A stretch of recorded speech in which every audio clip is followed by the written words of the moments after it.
17 साल बाद बहाल होने लगी है, 18 साल बाद इंटरनेशनल क्रिकेट वापस आने लगी है। नहाती धोती रह गई ਤੇ ਨੱਕ ਤੇ ਮੱਖੀ ਬਹਿ ਗਈ। ਉਹ ਹਿਸਾਬ ਹੈ ਜੀ ਸਾਡੇ ਫੈਸਲਾਬਾਦੀਆਂ ਦੇ ਨਾਲ। ਬੰਗਲਾਦੇਸ਼ ਦੀ ਟੀਮ ਨੇ ਆ ਕੇ 2 T20 ਮੈਚ ਖੇਲਣੇ ਸੀ। ਬਾਅਦ ਤਾਂ ਮੈਂ ਇਸ ਤਰ੍ਹਾਂ ਦੇ ਵੀ ਦੇਖੇ ਸੀਗੇ ਜਿਹੜੇ ਸਟੇਡੀਅਮ ਦੇ ਵਿੱਚ ਲੰਮੇ ਪੈ ਕੇ ਨਾ ਤੇ ਜਨਾਬ ਪੂਰੀ ਤਰ੍ਹਾਂ ਕਹਿ ਰਹੇ ਸੀਗੇ ਆ ਦੇਖੋ ਸਟੇਡੀਅਮ ਜਿਹੜਾ ਵਾ ਉਹਦਾ ਜਿਹੜਾ ਘਾਹ ਵਾ ਉਹਨੂੰ ਬੈੱਡ ਬਣਾ ਦਿੱਤਾ ਗਿਆ ਵਾ। ਨਹਾਤੀ ਧੋਤੀ ਰਹਿ ਗਈ ਤੇ ਨੱਕ ਤੇ ਮੱਖੀ ਬਹਿ ਗਈ। ਉਹ ਹਿਸਾਬ ਹੈ ਜੀ ਸਾਡੇ ਫੈਸਲਾਬਾਦੀਆਂ ਦੇ ਨਾਲ। 17 ਸਾਲ ਬਾਅਦ ਫੈਸਲਾਬਾਦ ਦੇ ਇਕਬਾਲ ਸਟੇਡੀਅਮ ਦੇ ਵਿੱਚ ਕ੍ਰਿਕਟ ਬਹਾਲ ਹੋਣ ਜਾ ਰਹੀ ਸੀ।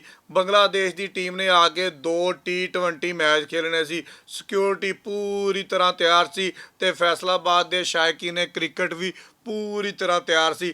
ਲੇਕਿਨ ਹਮੇਸ਼ਾ ਦੀ ਤਰ੍ਹਾਂ ਸਾਡੇ ਜਿਹੜੇ ਵਿਲਾਗਰ ਤੇ ਟਿਕਟੋਕਰ ਆ ਨਾ ਇਹ ਨਜ਼ਰ ਲਾ ਦਿੰਦੇ ਆ ਕਿ ਜਨਾਬ 17 ਸਾਲ ਬਾਅਦ ਬਹਾਲ ਹੋਣੇ ਲੱਗੀ ਹੈ, 18 ਸਾਲ ਬਾਅਦ ਇੰਟਰਨੈਸ਼ਨਲ ਕ੍ਰਿਕਟ ਵਾਪਸ ਆਣੇ ਲੱਗੀ ਹੈ। ਖੈਰ ਜੀ ਖੁਸ਼ਾਇਨ ਗੱਲ ਸੀਗੀ, ਉਹਨਾਂ ਦੀਆਂ ਗੱਲਾਂ ਵੀ ਕਿਸੇ ਹੱਦ ਤੱਕ ਠੀਕ ਸੀਗੀਆਂ। ਲੇਕਿਨ ਜਦੋਂ ਰੌਲਾ ਬਹੁਤਾ ਪਾਈਏ ਨਾ ਤੇ ਫਿਰ ਜਨਾਬੇ ਅਲੀ ਜਿਹੜੀ ਨਜ਼ਰ ਆ ਨਾ ਉਹ ਲੱਗ ਜਾਂਦੀ ਆ। ਤੇ ਇੱਥੇ ਮੈਂ ਕਹਾਂਗਾ ਕਿ ਨਜ਼ਰ ਜਿਹੜੀ ਆ ਨਾ ਉਹ ਤੁਹਾਨੂੰ ਸਾਰਿਆਂ ਨੂੰ ਲੱਗ ਗਈ ਆ।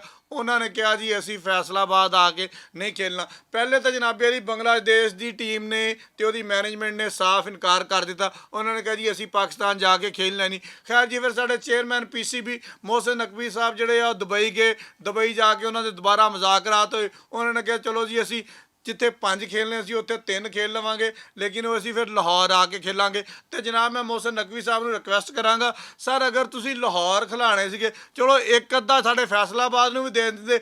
ਅਸੀਂ ਇੰਨੀਆਂ ਤਿਆਰੀਆਂ ਕੀਤੀਆਂ ਹੋਈਆਂ ਸੀਗੀਆਂ, ਲਾਲਾ ਅਸੀਂ ਪੂਰੀ ਪਾਈ ਹੋਈ ਸੀ। ਚਲੋ ਸਾਡੀ ਮਾੜੀ ਮੋਟੀ ਲਾਲਾ ਜਿਹੜੀ ਸੀ ਉਹ ਹੀ ਰਹਿ ਜਾਂਦੀ। ਲੇਕਿਨ ਖੈਰ ਤੁਹਾਡੀ ਆਪਣੀ ਮਰਜ਼ੀ ਆ ਕਿਉਂਕਿ ਤੁਸੀਂ PCB ਦੇ ਚੇਅਰਮੈਨ ਹੋ ਤੇ ਬੰਗਲਾਦੇਸ਼ ਦੀ ਟੀਮ ਦੀ ਆਪਣੀ ਮਰਜ਼ੀ ਆ ਉਹਨਾਂ ਨੇ ਕਿੱਥੇ ਖੇਲਣਾ ਕਿੱਥੇ ਨਹੀਂ। ਲੇਕਿਨ ਅਸੀਂ ਹਲੇ ਵੀ ਤੁਹਾਨੂੰ ਜਨਾਬ ਰਿਕੁਐਸਟ ਕਰਾਂਗੇ ਕਿ ਫੈਸਲਾਬਾਦ ਨੂੰ ਇੱਕ ਅੱਧਾ ਮੈਚ ਲਾਜ਼ਮੀ ਦੇ ਦਿਓ ਤਾਂ ਕਿ ਤੁਹਾਨੂੰ ਪਤਾ ਲੱਗੇ ਫੈਸਲਾਬਾਦ ਦੇ ਸ਼ਾਇਕੀਨ ਨੇ ਕ੍ਰਿਕਟ ਕਿੰਨੇ ਬੇਤਾਬ ਨੇ ਕਿ ਇੱਥੇ ਜਨਾਬੇ ਲਈ ਇੰਟਰਨੈਸ਼ਨਲ ਕ੍ਰਿਕਟ ਬਹਾਲ ਹੋਵੇ ਔਰ ਹੋਣੀ ਵੀ ਚਾਹੀਦੀ ਆ। ਚਲੋ ਹੋਰ ਕੁਛ ਨਹੀਂ ਤੇ ਬਾਕੀ ਆ ਜਿਨ੍ਹਾਂ ਨੇ ਵਿਲਾਗ ਸ਼ਲਾਗ ਕੀਤੇ ਸੀ ਜਾਂ ਦੂਸਰੀਆਂ ਗੱਲਾਂ ਬਾਤਾਂ ਕੀਤੀਆਂ ਸਾਡੇ ਸਾਰੇ ਦੋਸਤ ਨੇ ਸਾਫੀ ਦੋਸਤ ਨੇ ਸਾਡੇ, ਚਲੋ ਉਹਨਾਂ ਦੀ ਗੱਲ ਵੀ ਕਿਸੇ ਨਾ ਕਿਸੇ ਜਗ੍ਹਾ ਤੇ ਰਹਿ ਜਾਏਗੀ। ਔਰ ਫੈਸਲਾਬਾਦ ਦੇ ਸ਼ਾਇਕੀਨ ਨੇ ਕ੍ਰਿਕਟ ਜਿਹੜੇ ਆ ਉਹ ਬੜੇ ਬੇਤਾਬ ਨੇ। ਯਕੀਨ ਕਰੋ ਜਿੱਥੋਂ ਟਿਕਟਾਂ ਲੈਣੀਆਂ ਸੀ ਅਸੀਂ ਟਿਕਟਾਂ ਵਾਲੀ ਜਗ੍ਹਾ ਵੀ ਵਿਖਾ ਦਿੱਤੀ, ਜਿੱਥੋਂ ਜਨਾਬੇ ਲਈ ਲੋਕਾਂ ਨੇ ਵੜਨਾ ਸੀ ਅਸੀਂ ਵੜਨ ਵਾਲੀ ਜਗ੍ਹਾ ਵੀ ਦਿਖਾ ਦਿੱਤੀ। ਸਾਡੀ ਫੈਸਲਾਬਾਦ ਦੀ ਪੁਲਿਸ ਨੇ ਵੀ ਮੁਕੰਮਲ ਤਿਆਰੀ ਕਰ ਲਈ।